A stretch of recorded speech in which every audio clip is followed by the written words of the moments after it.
اور بنی اسرائیل خداوند سے فریاد کرنے لگے۔ بائبل بتاتی ہے اسرائیلی مدیانیوں کے سبب سے خستہ حال، ان کی حالت بری ہو چکی تھی، وہ معاشی طور پر، مالی طور پر، روحانی طور پر تباہ ہو چکے تھے، برباد ہو چکے تھے، اور وہ پھر خدا کے حضور فریاد کرنے لگے، رونے لگے، چلانے لگے، دعا کرنے لگے، اور ان کی خستہ حالی اور ان کی تباہی کا سبب جب ہم چھٹے باب کی پہلی آیت میں پڑھتے ہیں تو وہاں ہمیں پتہ چلتا ہے۔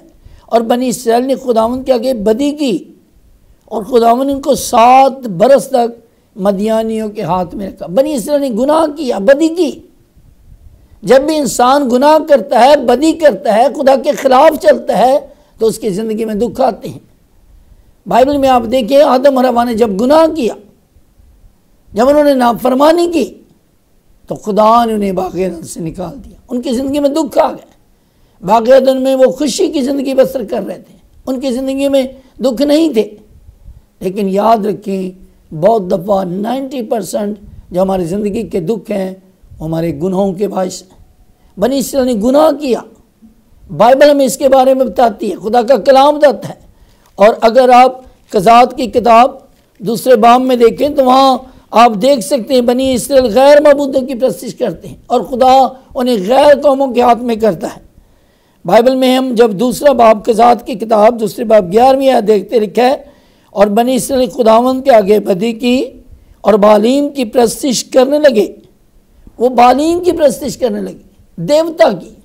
زندہ خدا کو چھوڑ دیا، پاک محیب اور وفادار خدا کو چھوڑا، جس خدا نے انہیں ملک مصر کی غلامی سے نکالا اس خدا کو چھوڑ دیا، اور وہ بالیم کی پرستش کرنے لگے۔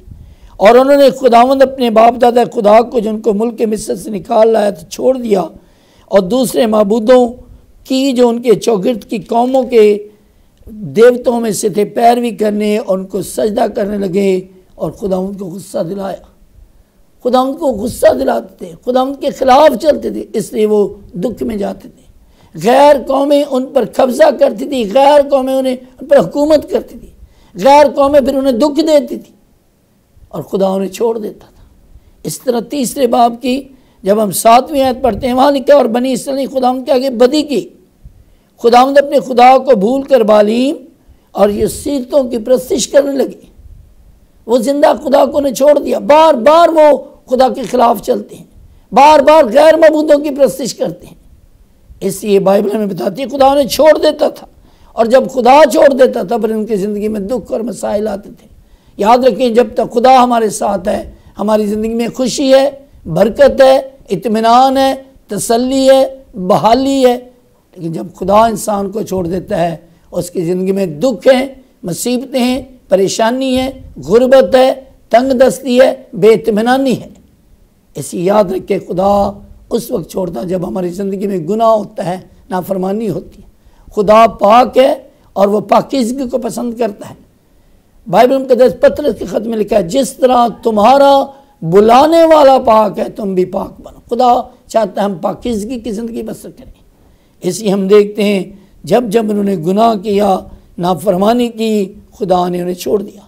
اس لیے بائبل ہمیں جب چھٹے باب کو ہم دیکھتے ہیں تو وہاں لکھا ہے وہ خدا کے حضور فریاد کرنے لگے، رونے لگے، خستہ حال ہو گئے۔ عزیزو اسی لکھا ہے خدا نے انہیں 7 برس تک مدیانیوں کے ہاتھ میں رکھا، اور مدیانیوں کا ہاتھ اسرائیل پر غالب ہوا، اور وہ مدیانیوں کے سبب سے بنی اسرائیل نے اپنے لیے پہاڑوں میں کھو اور غار اور قلعے بنا لیے۔ دیکھیں کس قدر غیر قوموں کا خوف چھا گیا ان پر۔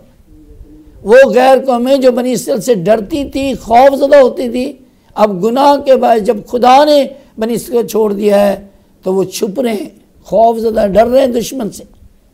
وہ جو دشمن ان پر غالب نہیں آ سکتا اب ان پر غالب آ چکا ہے۔ اور بائبل بتاتی ہے پہاڑوں میں غار، کھور، قلعے بنا لیے۔ اور ایسا ہوتا تھا کہ جب بنی اسرائیل کچھ بوتے تھے تو مدیانی اور امالیکی اور اہل مشرق ان پر چڑھ آتے تھے اور ان کے مقابل ڈیرے لگا کر غزہ تک کھیتوں کی پیداوار کو برباد کر ڈال دیتے، اور بنی اسرائیل کے نہ تو کچھ معاش، نہ بھیڑ بکری، نہ گائے بیل، نہ گدھا چھوڑتے تھے، معاشی طور پر تباہ ہو چکے تھے، اور اس کی بڑی وجہ گناہ تھا۔ آج بھی بہت سارے لوگ معاشی طور پر تباہ ہیں، روحانی طور پر تباہ ہیں، جسمانی طور پر تباہ ہیں، بیماریوں نے، قرض نے، دیگر مسائل نے انسان کو دکھ میں ڈالا ہوا ہے۔ لیکن یاد رکھیں، ہمارے لیے ایک تسلی کی بات ہے کہ ہمارا خدا ہمیں دکھوں سے چھڑاتا ہے، ہمارا خدا ہمیں دکھوں سے بچا لیتا ہے، ہمارا خدا ہماری دکھوں میں مدد کرتا ہے، وہ ہمیں برکت دینا چاہتا ہے۔ زبور 46 میں لکھا ہے، رب ساڈا زور ہے، نالے ساڈی ہے پناہ، دے مدد ہو سختیاں جڑا ساڈا خدا۔ اس لیے جب بھی ہم دکھ میں جائیں، خداوند سے مدد مانگیں، خداوند کے زور چلائیں، روئیں، ہمارا خدا ہماری مدد کرتا ہے اور ہمارے دکھوں سے رہائی دیتا ہے۔ اس لیے عزیزو، بائبل بتاتی ہے معاشی طور پر تباہ ہو چکے تھے، کیونکہ وہ اپنے چوپاؤں اور ڈیروں کو ساتھ لے کر آتے اور ٹڈیوں کے دل کی مانند آتے، اور وہ اور ان کے اونٹ بے شمار ہوتے تھے۔ یہ لوگ ملک کو تباہ کرنے کے لیے آ جاتے تھے۔ ابلیس ہماری زندگیوں کو تباہ کرنا چاہتا ہے، ہمارے خاندانوں کو، ہمارے بچوں کو، ہماری نسلوں کو، ہماری کلیسیاؤں کو تباہ کرنا چاہتا ہے۔ لیکن یاد رکھیں، جب ہم دعا کریں گے تو پھر ہم ابلیس پر غالب آئیں گے، ہم اس کے منصوبوں پر غالب آ سکتے ہیں۔